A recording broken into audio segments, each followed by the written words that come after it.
adalah Haji Nur Hasan Ubaidah Lubis Amir yang mendirikan aliran yang juga pernah dijuluki Islam Jamaah ini. Sebenarnya nama asli laki kelahiran desa Bangi Purwoasri Kediri ini adalah Muhammad Medigol. Pada zaman kolonial, Nur Hasan dikabarkan sempat berkelana ke beberapa pesantren di wilayah Jawa Timur. Tahun 1927 ia sempat bermukim di Mekah sekitar 10 tahun dan memperdalam ilmu agama di Darul Hadis yang beraliran Wahabi, aliran yang ingin mengembalikan pelaksanaan Al-Quran dan hadis secara murni seperti zaman Rasulullah dan sahabat-sahabatnya. Pada tahun 1940-an, Nur Hasan pulang dari Mekah dan mengembangkan ajaran Darul Hadis di daerah asalnya, Kediri, Jawa Timur. Kala itu dakwahnya masih berpindah-pindah dalam kelompok-kelompok kecil.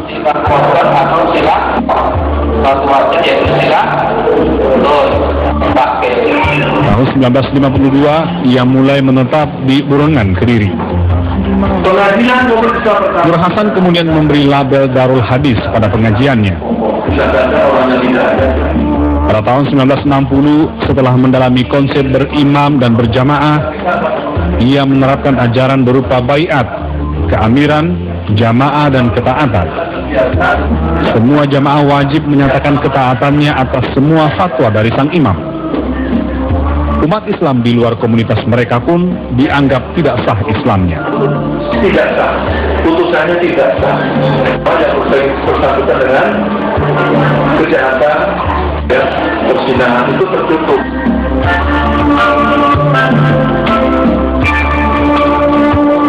Pemerintah menganggap ajaran Nur Hasan ini sesat dan merusak akidah Islam. Pada tahun 1971, Kejaksaan Agung pun menyatakan Darul Hadis sebagai aliran terlarang. Namun, Nur Hasan dan pengikutnya tidak menyerah. Bulan Januari 1972, mereka mengubah nama Darul Hadis menjadi Lembaga Karyawan Islam atau Lemkari di bawah naungan Golkar.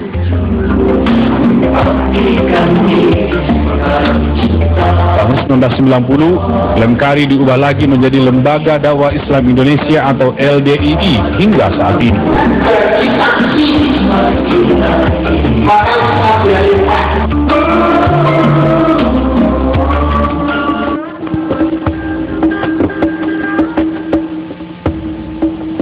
Pondok pesantren di Burengan, Kediri, Jawa Timur adalah tempat Islam Jamaah memusatkan penggembangan juru dakwahnya.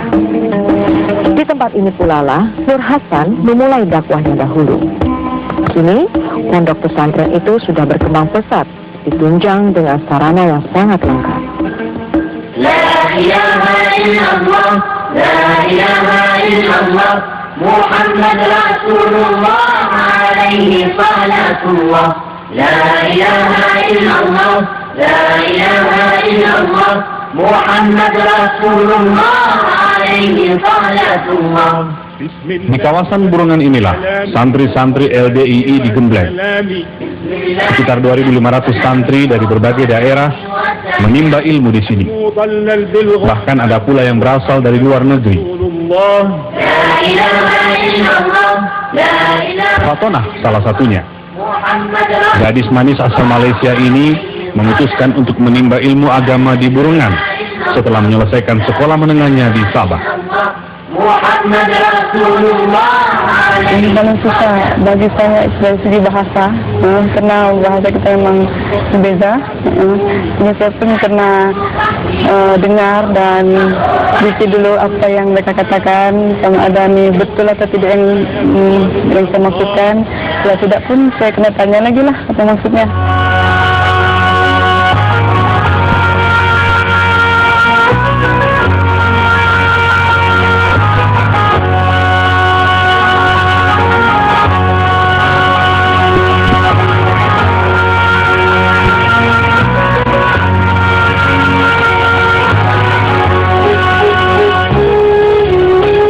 Pada bulan ke-10-nya menimba ilmu di Burengan, Fatona tergabung dalam kelas tafsir Quran sistem cepatan.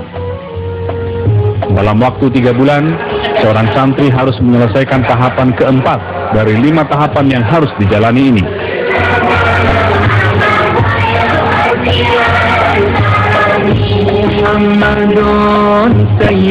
Sistem pengkaderan yang diterapkan di sini memang terbilang silat. Seorang santri dituntut menyelesaikan studinya paling lama 1,5 tahun. Setelah tamat, mereka berhak menyandang gelar mubalik.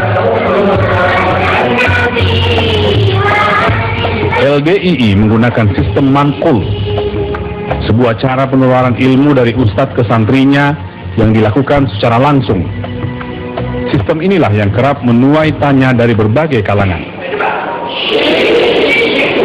Istilah manggul itu ya pemindahan ilmu gitu. Jadi kita berguru talaki gitu. Jadi belajar berhadapan dengan guru gitu.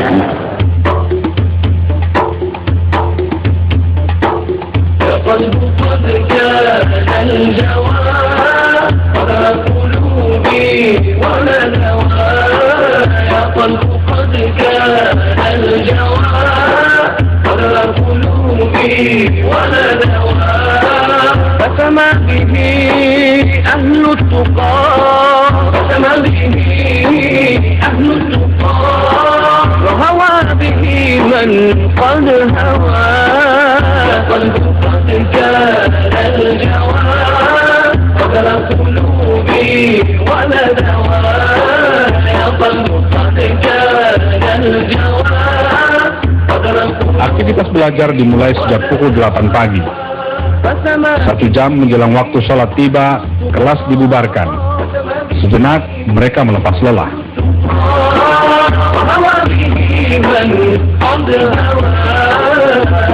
Waktu sholat pun tiba. Ramai-ramai para santri menuju masjid. Buat mereka wajib hukumnya melaksanakan sholat berjamaah.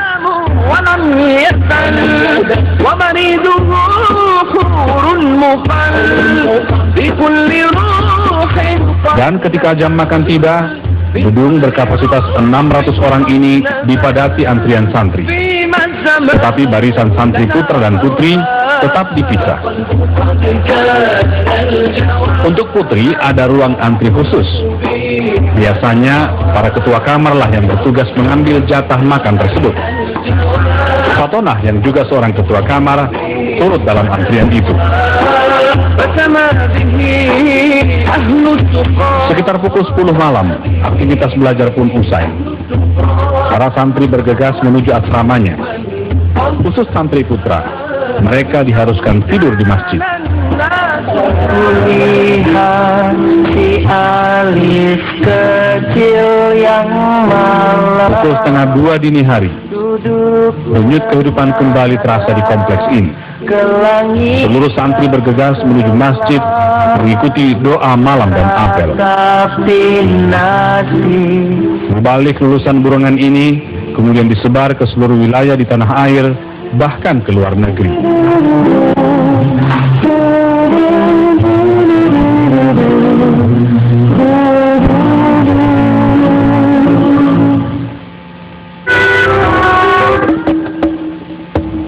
Berbagai kegiatan dilakukan oleh komunitas ini di pesantren Burengan Kediri. Menafsirkan Al-Quran dan hadis adalah aktivitas mereka sehari-hari. Mereka pun dituntut untuk menjadi komunitas yang mandiri.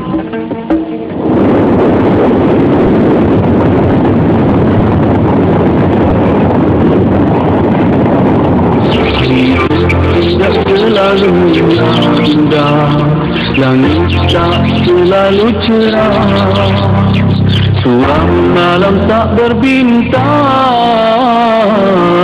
Itulah lukisan alam, begitu aturan Tuhan.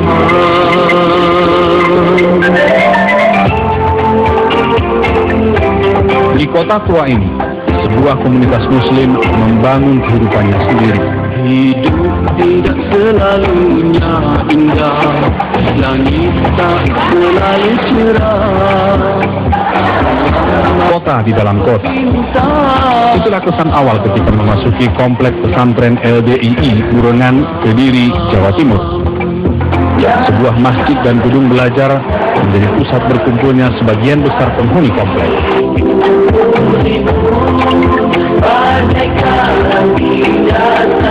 Sekitar 5.000 jiwa mendiami kompleks seluas 3 hektar ini. Sebagian besar terdiri dari para santri. Mereka menghuni asrama yang khusus disediakan dalam lingkungan kompleks. Para staf pengajar, pengurus, serta keluarganya juga tinggal di sini. Mereka menghuni perumahan yang disediakan di lingkungan sekitar kompleks. Layaknya komunitas masyarakat biasa, keluarga-keluarga ini juga memiliki aturan hidup bertetangga.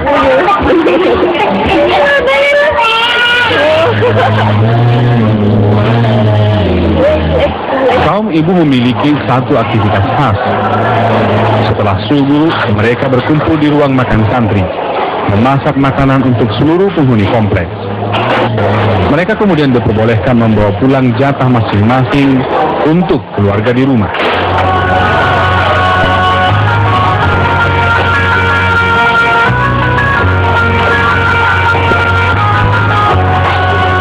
Sementara itu, di luar aktivitas belajar, para santri juga memiliki tugas khusus. Ada yang tergabung dalam satuan pengamanan atau satpam.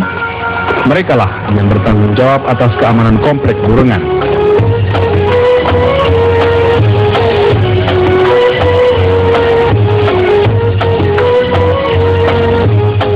Sebagian besar juga bertanggung jawab memelihara kebersihan halaman dan bangunan yang ada.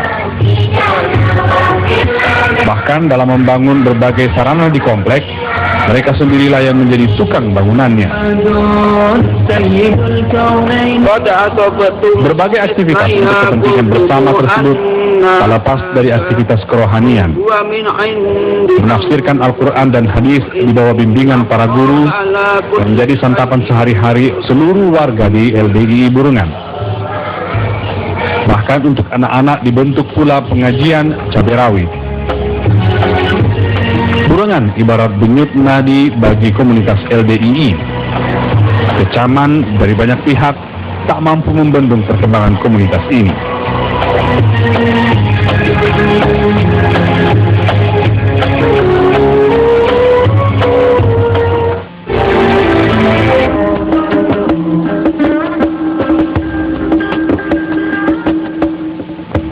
Pada akhir tahun 70-an, dunia artis Indonesia sempat diguncang isu Islam Jamaah. Benyamin S. dan Ida Royani yang sedang tenar kala itu sempat menjadi aliran ini. Mereka pun menuai kecaman. Namun demikian, Ida Royani sampai sekarang masih bertahan dengan kepercayaannya itu.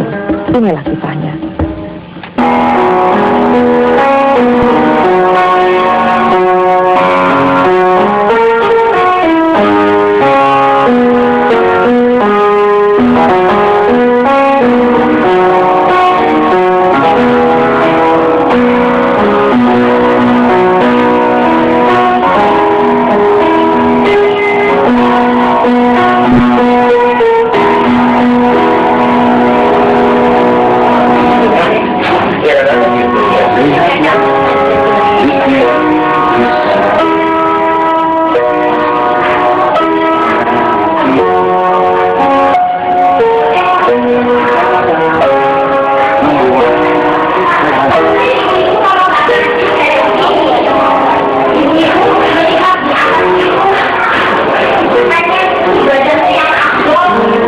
Beginilah aktivitas Ida Royani saat ini. Setiap hari, artis yang sempat bersinar terang di tahun 70-an ini senantiasa meluangkan waktunya dalam kelompok pengajian. Di kelompok pengajian LDII yang tak jauh dari rumahnya ini, Ida Royani kerap mengisi acara nasihat, sebutan untuk kegiatan ceramah.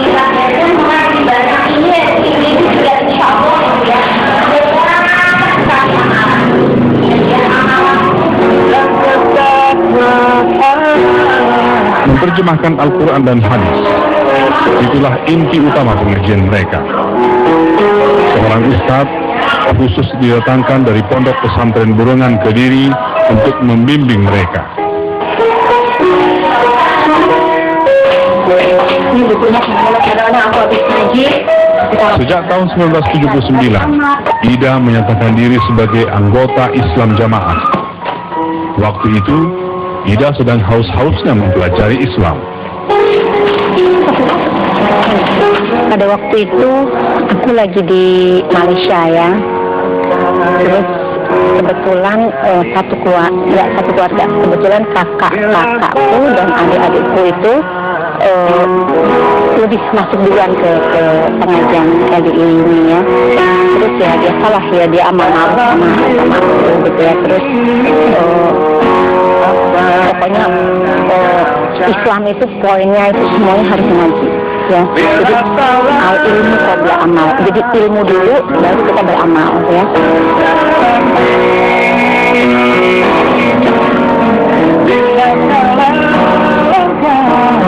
Pada masa-masa awal bergabung dalam kelompok Islam Jamaah, Ida banyak menuai kecaman. Apalagi ketika itu karirnya sebagai penyanyi dan bintang film sedang menanjak. Jadi buat mereka dulu surprise sekali gitu. Darahnya ngapain pakai kerudung aneh gitu. Aku tadinya aku berbuka-buka ria gitu, tiba-tiba aku nutup-nutup. Semua pada gitu. Semua ini apa namanya salah tuh semua kayak gitu, kayaknya aneh gitu.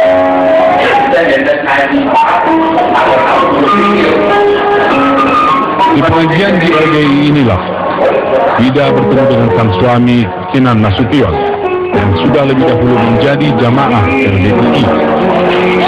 Sekarang pasangan publik figur ini termasuk tokoh senior di kalangan jamaah LDI. Akhirnya tuh kalau ada yang sokeh apal doib itu dijelasin. Saya lebih sering memberikan nasihat lah. Kalau di umum orang bicara sama itu sebenarnya sih, saya lebih setuju nasihat buat diri saya, karena nasihat itu kalau menurut hadis sih gitu, dina nasihat, agama itu adalah nasihat.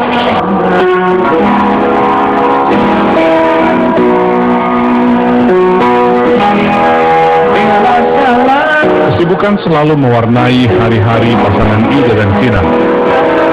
Ida mengelola sebuah butik pakaian muslim di rumahnya. Begitu pula sang suami yang berprofesi sebagai seorang musisi.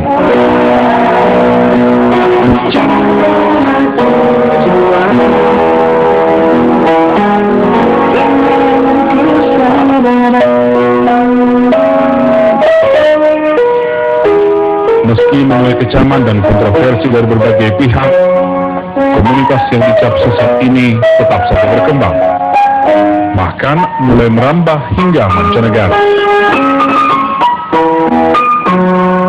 Tampaknya melaksanakan ajaran Islam dengan menerjemahkan langsung Al-Quran dan hadis mampu menarik kaum muslim awam yang dilanda kebingungan atas fatwa ulama yang kerap berbeda-beda.